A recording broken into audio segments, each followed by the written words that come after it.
Hey guys, it's Catfish here. Welcome back to my channel. Today I'm going to give you an advanced tutorial on how to survive in the radiation zone of PUBG Mobile Metro.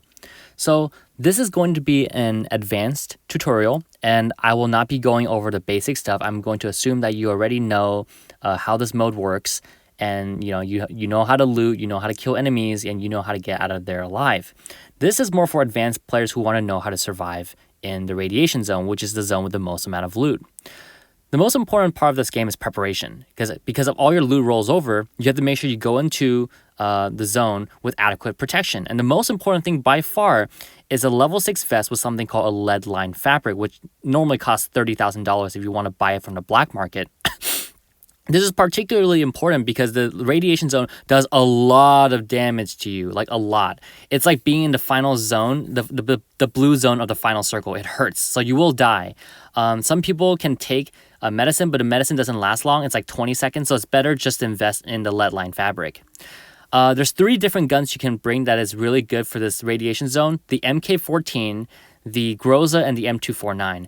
Every other gun is useless. Do not try to be smart. Don't try to be, don't try to play it, skill. No, just play the guns that will get the job done. Don't try to be some conqueror level, don't try to be slick and try to use some kind of M4 and think you can try. No, you need fast killing weapons that gets the job done. So if you think like a good comparison would be like Kung Fu versus not Wing Chun versus Krav Maga, right? Kung Fu is all about form, all about looking nice, all about the balance of things, whereas Krav Maga is just about dropping the enemy as fast as possible and getting out of there. But that's a martial arts comparison.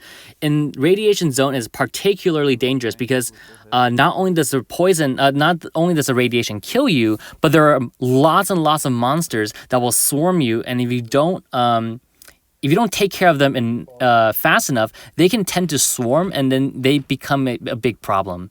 So right off the bat, the reason I give Jellyfish, which is my one of my squad mates, the M249 pink, the refined pink M249, is because she only had an M4. An M4 is great and all in a normal classic game, but it is useless in a mode where enemies can wear level 6 super bulletproof vests that can absorb 85% of damage. So it will require you almost the entire clip of an M4, a pink M4, to take someone out.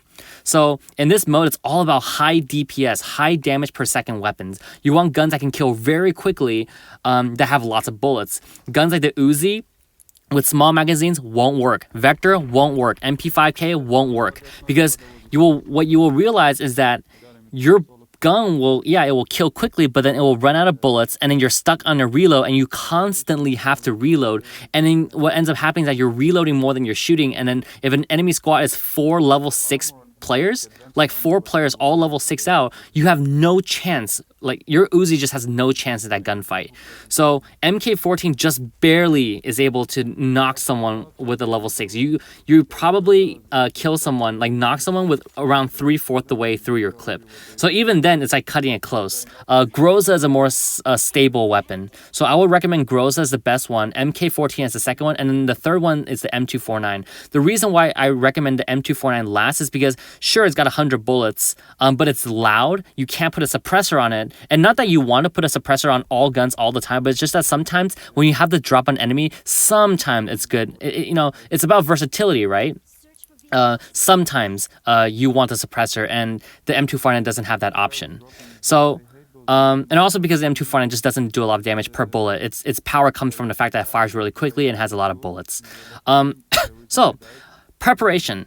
A couple things you need to know about this mode. The first thing is, you need to go and prepare. You need to go in with a lot of protection. Earlier, I mentioned that you need to go in with level 6 vest and the lead-lined fabric, and you need that. If you don't go in with the lead-lined fabric, forget about it. And when I say lead-lined fabric in your armor, I meant the team's armor. Everyone in your team needs to have level 6 armor with lead-lined fabric. If you don't have these things, play the other 2 maps, loot up before trying out this mode, because most likely,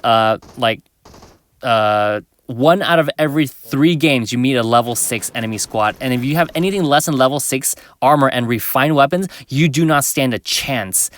I cannot stress how high 85% damage reduction is. It means that it can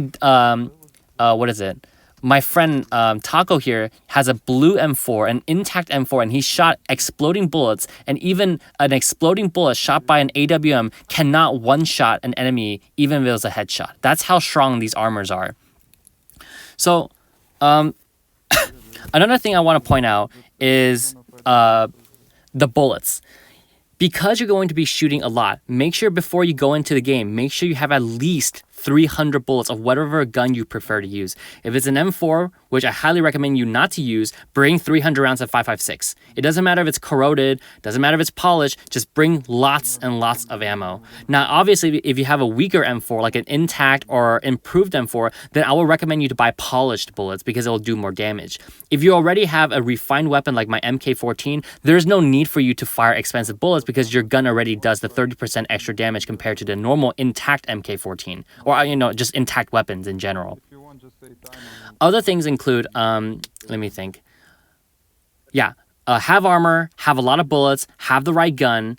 So just to recap, have the level 6 vest, make sure it's lead lined, have one of the 3 standard weapons, which is either M249 Groza or MK14. Make sure it is refined, make sure it is maxed out. And, and one more thing, make sure you bring medicine. At least 3 first aid kits, at least 2 energy drinks. That is the bare minimum you need to go into radiation zone with, because you always need to be on boost. Now, granted, you will find boosts along the way, but you need to at least have the bare minimum before you go into these kind of dangerous zones. So right now, we're going into the subway because the only way to access the radiation zone is by going underground, going into these underground metro, hence the name, and taking this train system and going all the way to the exit of the radiation zone and exit from there. Right now, we just fought an enemy squad, and so you can tell by the guy's crate, his name is Diego something. So this is a real player, it's not a bot. You can tell if it's a bot or a player, because if it was a bot, it will say Naja something's crate. But if it's a real player, it'll have a real name, like, see, Naja, so that was a bot, but this guy, Julie, whatever, that's a real person. Now, notice how quickly we were able to take those guys out. It was like 10 seconds and they were gone. That just goes to show just how high the power creep is, and how dangerous it can be for a squad that is not maxed out. You basically have no chance against level 6 enemies that have refined weapons. Right now, I'm waiting for Taco and Shanks to catch up because in this game mode, it is so important to stick close because of just how powerful one person can be. Just be me by myself with a refined MK14 that holds 25 rounds. If I see you and you're only wearing level 3 armor, that's a knock and thirst right there. So it's a very, very kind of like, I don't want to say realistic, but it's more realistic than classic just because of how much you can lose.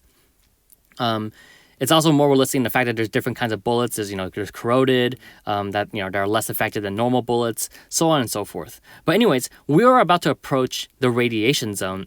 So if you have been following along in my video, we directly run here because we want to be the first ones here.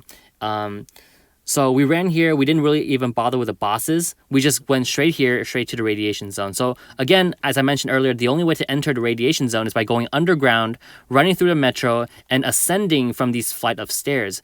As you ascend from these stairs, you will notice that the air will turn yellow. So as you approach the radiation zone, it will tell you, you have now entered a radiation zone. Protect yourself properly. At this moment, if you do not have the lead line fabric, or if you have not taken the pills that provide you radiation protection, you will now start taking heavy damage, and you should go back down those stairs or you will die and lose your loot. And so as of right now, just kind of looking around the radiation zone, a few things will stand out. Of all things, what is immediately the most apparent is that visibility is very low. It is very difficult to see long distances as compared to classic games like Erangel. So here, visibility is very limited, so sticking close to each other is an absolute necessity because you don't want to be caught in the open without cover and just get thirsted by an enemy squad. Another thing that is apparent is that there are monsters. There's these little mini monsters that will swarm up and attack you. And as you can see, Even with my MK14, it takes considerable amount of bullets and firepower to take just one of these guys out. And so you have to work with your team. You have to use guns like the Groza, M249, and MK14 to eliminate these guys efficiently before more shows up. And now keep in mind, these guys will constantly spawn. All right, so you don't think you can just kill them all and that's it. No, every 30 seconds or so, a new wave will spawn, and they will constantly spawn until you leave the radiation zone. In case you're wondering what I'm fighting right now, this is the Librarian. It is the boss of this, I guess it's called a library then, because that's a librarian, right? We were able to take him out, but as you can see, he drops nothing. So if possible, there's no need to fight him because, well, would you look at that? Another one spawn, another librarian spawn. So if you can avoid fighting the librarian, avoid fighting it. It's a waste of bullets. It's a waste of time. It's a waste of effort and energy. Just get the loot and get out of here. As you can see, I'm about to open this this loot box thing, and you will see it's good loot. You know, you have tech parts, you have computer parts. Sometimes if you're lucky, you get, you know, gold bars, and gold bars are they weigh 10 units, so they're very, very light, but they're worth $200,000 or money units, whatever it is. So what you can do is, if you get here first, the first thing you want to do is find the gold blocks, put it inside your lockbox, because if you put it in your lockbox, even if the enemy kills you, you still have the, you know, the loot, the most important stuff. Right now, what my squad and I are doing is we're taking turns distracting the librarian and the mini monsters, because we're looting and we don't want, you know, to get damaged while we loot. So it takes a bit of teamwork and coordination to be able to navigate this library and be able to get out of here. Right now, since we've pretty much looted all of library and we need to move to the different buildings. There's about 4 to 5 buildings in the radiation zone. All of them have really good loot. As you saw before, it's either tech parts or gold blocks or blueprints. So usually on average, you can get out of here with anywhere between, if you're a bad player and you don't know how to loot, you can still get $400,000 net profit. If you're a very good player and you prioritize the light and expensive items, then you can get out of here very easily with $800,000 potentially. $800,000 net profit, by the way. So I'm not counting the equipment that you're wearing. Like you can make $800,000. As you can see, these monsters are currently harassing me, but I'm not really caring about them because I'm wearing level 6 armor that is, that have steel plates in them, so there is damage reduction. Sorry, not steel plates, because another thing is when you put in the lead line fabric, you can either only have the lead line fabric or the steel plate. You can't have both. So, sorry, there is no steel plate in my armor. I'm just wearing the level 6 armor. But you can see how much damage it reduces. Those monsters that take so many bullets to kill hit me a couple times, and it's like there's basically no damage. So right now, what is apparent is that we're just going to the different buildings, looting as much as we can, looking around. There's all these there's buildings scattered all over this radiation zone. There's the main library, which is up the mountain. We looted that first. We fought the librarian, and as you can see here, there's a purple Uzi. So it's decent loot. It's very, very good loot. If you're all about time efficiency, radiation zone is the most high risk, high reward, most time efficient area to go. As given that you don't die and lose everything that you're carrying. As of right now, I'm making a huge mistake because my team is super far away and I'm all here by myself. Now, I'm not worried about these monsters because they run extremely slow. Well, they're not slow, it's just they're running slower than I am, and that's all that matters. With all their scariness, they don't run fast, and they can't catch me, they can't hurt me because they rely on melee damage to hurt you. So they can't hurt you from long range. The only way they can hurt you is by catching up to you and then hitting you or biting you. So as long as you keep your distance and run fast enough, you don't even need to spend a single bullet fighting these people. So yeah, that's just my tip for you. Mostly, you should fire for self-defense or for crowd control. Like if a lot of them come all at once, and that all their bites will collectively do a lot of damage to you, that's when you should fire to try to efficiently take them out. Other than that, running around the radiation zone is pretty much risk-free. It looks scary, but it's relatively risk-free. The biggest danger, even more so than the monsters here, are the enemy squads that show up. So enemy squads can and will show up here because everyone is attracted to the loot for the same reason why everyone rushes the airdrop. And as I go down and head down these stairs, I don't remember if it was this video or the other video, but I believe we are about to fight an enemy squad. But the right thing to do is to heal first, right? You don't want to fight an enemy squad when you are low on HP and you're not boosted up. So apparently these monsters can follow you down these stairs, but more will not spawn. So if you make it down here, there will not be more monsters, but whatever monster have been following you will continue to follow you. So make sure you take them out. So I was right. So lo and behold, an enemy squad has pulled up on us. When I say pulled up, I mean run up to us, because there are no cars in this mode, and they are trying to take us out. Because the only way in and out of here are through the metro tunnels. We have to go through the enemy team in order to make it out of here alive, so we can cash in our lovely loot. Taco throws a grenade to try to weaken them. And we don't know if anyone got knocked out, because this game mode will never tell you if you knock someone out. He throws a smoke grenade, and I'm waiting for it to pop to try to, wait. The purpose of the smoke grenade was to blind the enemy so they can't, they can't see our approach. And here we go. We go in, and right away I knock one enemy, and right away Taco gets dropped. Shanks gets dropped. I'm spraying, I'm not getting any hits. Jellyfish gets dropped, and I have no idea where the enemy is. And doesn't matter, we're all the same HP. I believe that's it. And as you can see, there's so much uncertainty with this mode. You never know when you knock an enemy, or whether you only know when you get the kill. So even if you successfully knock an enemy, you have to use your eyes to see whether you actually successfully, knocked him or not. So that's why earlier my teammates were telling me, oh, you knocked him. Interestingly, they were not a group of 4, so that was lucky on my part, because all my squad went down.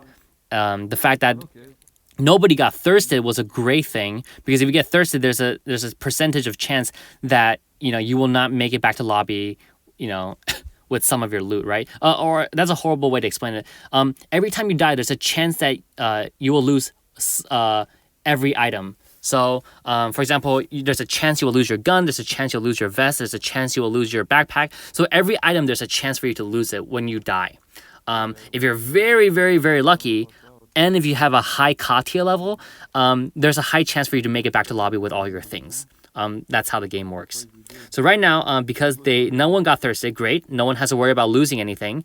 And the worst comes worst is if all of us were knocked out. So as you can see, the enemy was wearing level 4 armor, and their weapons were not maxed out. They were using blue and purple weapons, which is a huge mistake, because as I mentioned at the beginning of the video, when you go in this mode, always go maxed out. If you choose to not go maxed out, then you are playing a dangerous game, and I highly recommend you to go with a suppressor. Go with a SLR, MK14, something that can snipe and take out enemy at long ranges, so you don't have to do this kind of TDM like close quarter combat-esque combat where you risk everything. So yeah, that's pretty much it. We didn't fight any bosses. We went straight to the radiation zone. We fought the Librarian. We got some sweet loot.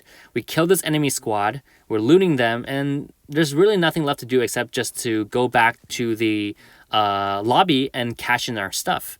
Yeah, so that's it. Thanks for watching.